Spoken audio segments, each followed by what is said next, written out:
Lep pozdrav iz Sinagoge Maribor. V prejšnjem videu smo vam za drugi del projekta Naprej v preteklost predstavili razstavo Terra Sancta 1910. Danes pa vam bom predstavil svojo najljubšo fotografijo v razstavi.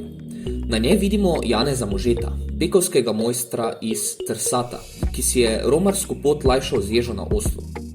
Fotograf Peter Naglič je že pred 110 leti za urejanje slike uporabil prvo različico Photoshopa, ko je z negativa izpraskal zgornji del osebe, ki je stala za Janezom in Oslom, noge pa so še vedno vidne.